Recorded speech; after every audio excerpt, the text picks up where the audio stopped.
This ship review was requested by Commander Dr. Camus Corelli over on our Patreon. Kate didn't actually have the Imperial rank to purchase this ship, but we aim to make our patron requests a reality, and so she committed to the rank grind and got it unlocked. If you too would like to request specific video content from us, please do check out our Patreon in the link below. And Commander Dr. Camus Corelli, we thank you for your support. The Imperial cutter by Gutermeyer is the most expensive and exclusive ship in the galaxy, serving as much as a status symbol as it does a practical vessel. This enormous monument to style and prestige is the fastest ship of the Big Three, able to achieve speeds of over 500 meters a second while boosting. With unparalleled internal capacity, it makes for a great option for many roles within the galaxy, and all the while you know you are travelling in style. The bridge of the cutter is very large, but with a surprisingly low ceiling. This is actually a very nice touch, and in VR this is one of the nicest interiors I've experienced, with great visibility through a well-proportioned canopy. The off-centre seating is off-putting to some, but I have never been bothered by it.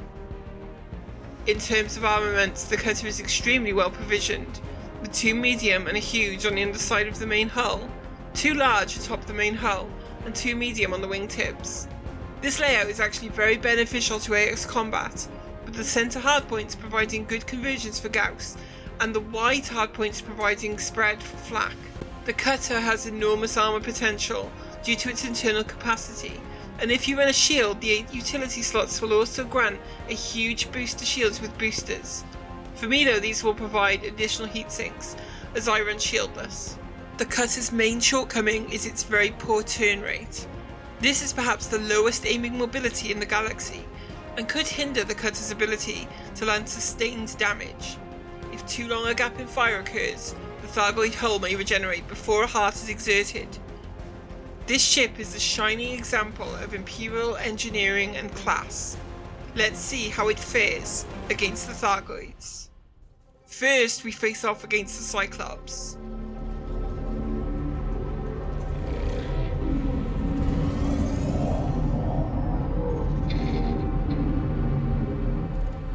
Unlike the other 2 ships of the Big Three, the cutter has no problem maintaining enough speed to engage the swarm in reverse ski.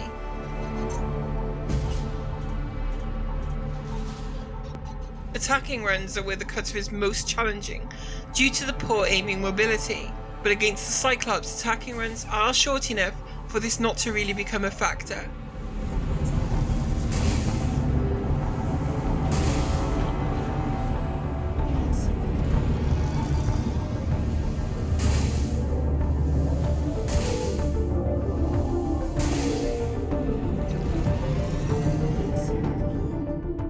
Though playing catch-up with your target is definitely a regular occurrence in this ship.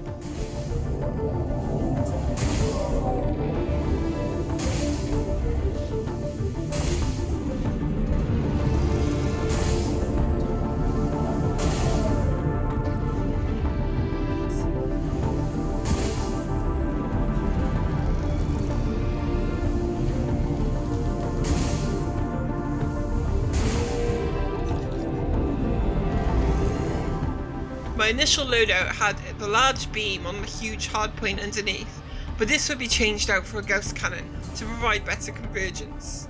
Firing 3 at once would mean less heat spiking, and convergence on the bottom hardpoints is very good.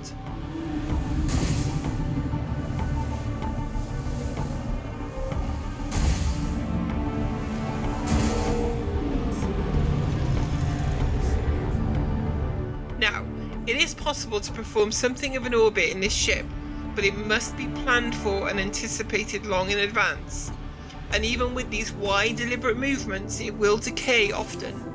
The cutter has the hull strength to weather bouts of incoming fire though, even without a shield. The cutter outmatches the Cyclops to such a huge extent that hull losses, even without repairs, are minimum. I had gone into this fight expecting much worse given the reputation for poor turning and my insistence on not using a shield. But the cutter had performed brilliantly. The extra speed of the Basilisk though may prove trickier. The cutter is fast, but still not as fast as a basilisk.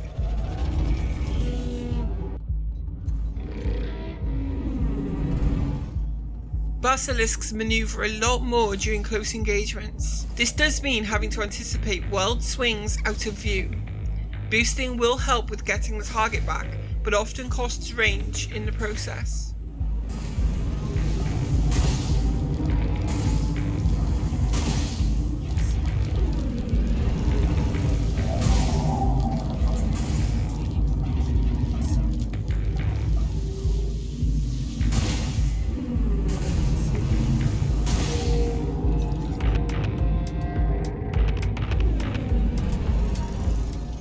As with the Cyclops, engaging the swarm in reverse key is easily achievable. With this flak spread, it only takes a few shots to eliminate the swarm. In fact, the cutter is one of the most confidence-inspiring ships I've flown during this phase of the fight.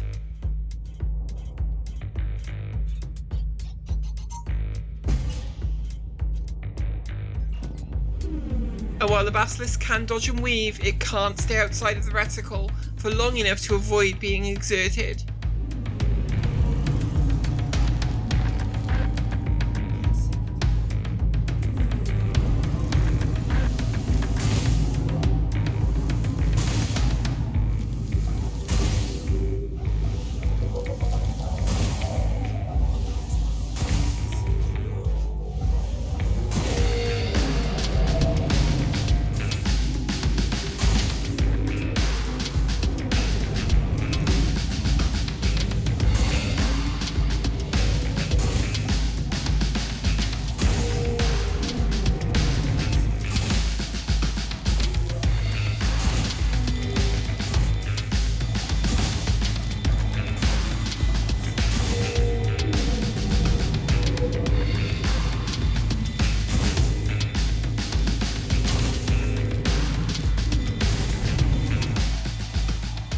Cutter's speed makes it far more comfortable to fight in over the Corvette and Anaconda.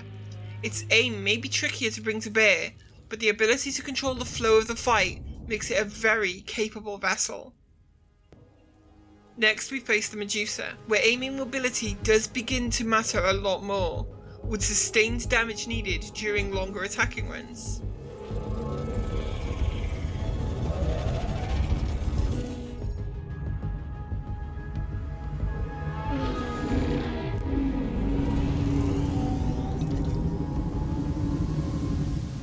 The flak spread on the cutter is ideal for the ring formation the Medusa swarm often takes, making aiming a lot easier.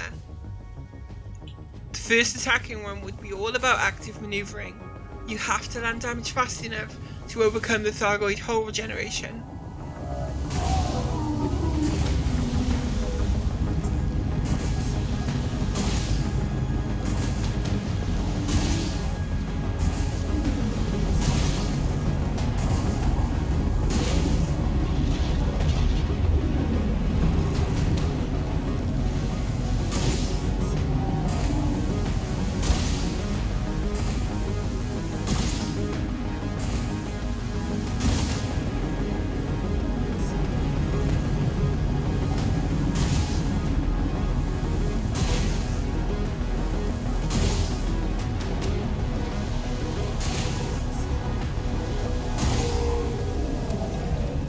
The first heart had fallen, and again I was quite surprised at how well the cutter performed here.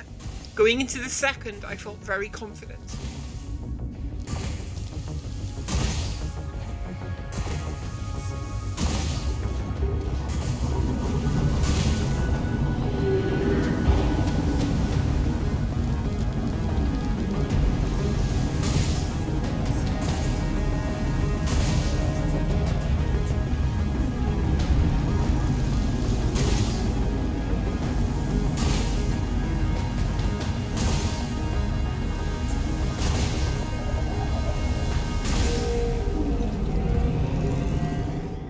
In many ways, the cutter is the polar opposite to the Corvette.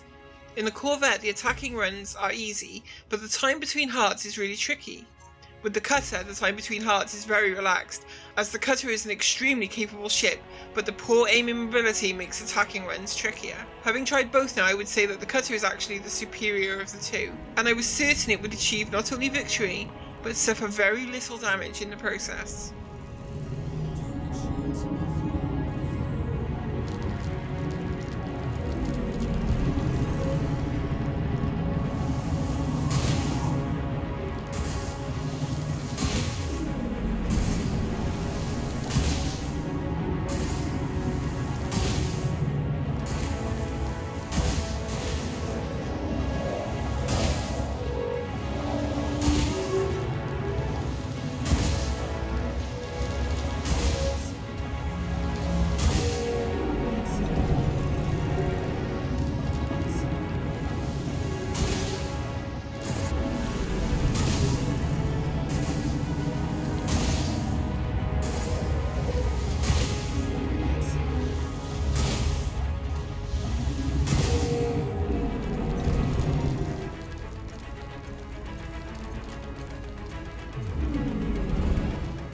Swinging around to get on target is slow, yes, but the cutter's enormous inertia can often leave it moving in a relatively safe arc while doing so.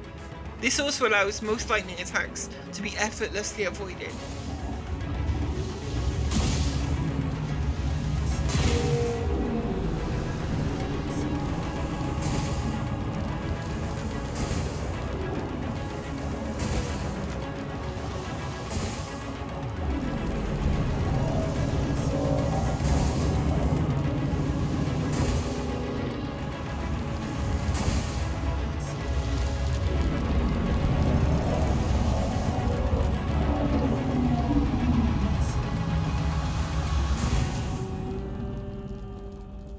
The Medusa had proven to be a comfortable fight, so long as some very active manoeuvring is kept up.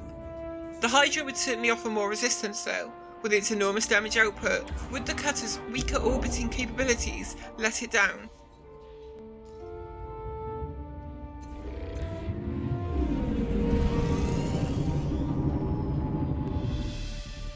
As with the Medusa, the Hydra swarm could easily be engaged from a distance while in reverse ski, with the wide flak spread of the cutter making for very comfortable aiming.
Orbit decay against the Hydra is costly, with a 33% drop in hull during the first heart, but it had been overcome, and the cutter had all the time in the world to repair during the shield phase. During the second heart, orbiting was a lot more successful. Maintaining enough range to keep it up is the key, while staying within the Gauss cannon effective range.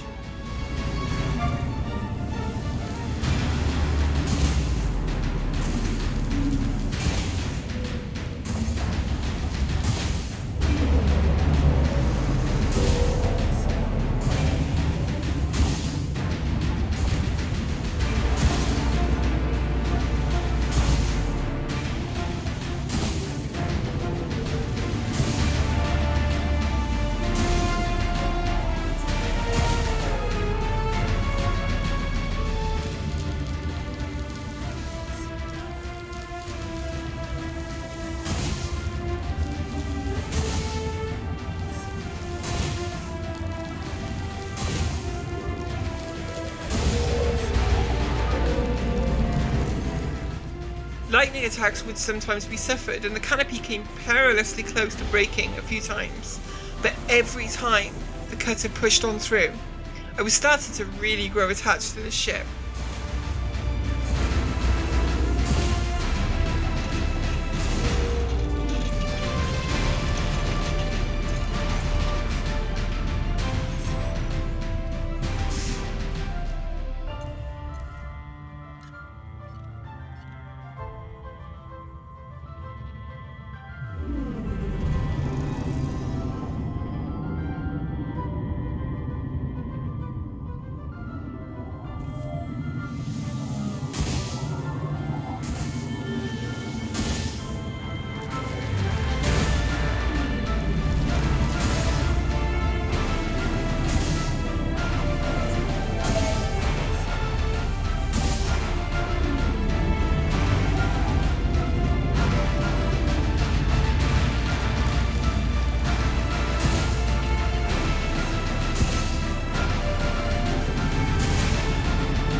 By the last few hards, I was really finding the rhythm with the cutter, and by this point, it not only felt comfortable, it felt empowering.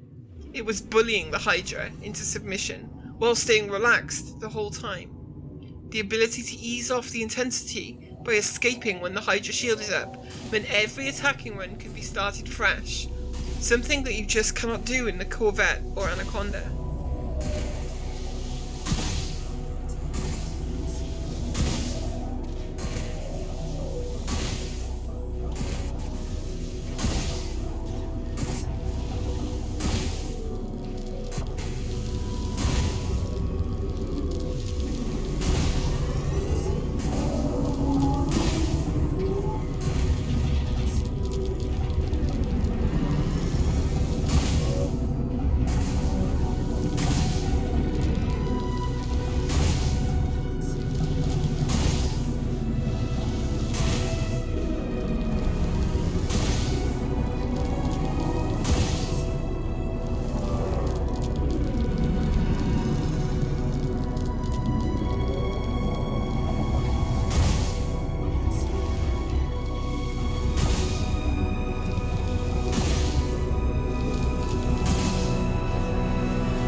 I remember when I reviewed the Anaconda, stating that if the repair limpet bug ever got fixed, it would be the best large ship for AX combat. I was wrong. The Imperial cutter may have a harder time during attacking runs, but with its speed and outstanding protection, it makes easy work of thyroid interceptors. If you are a cold orbit pilot and you can find the rhythm of its orbits, it will perform admirably, able to weather the storm when orbit decay does occur. Its hardpoint provision offers a fantastic mix of the good center convergence for Gauss cannons and the super wide hardpoints for flak spread. The rebuy is very high, but I think if you're in the market for one of these fully outfitted, you are no longer concerned with credits. And if you run shields, you can add another enormous layer of protection anyway. I would highly recommend this ship.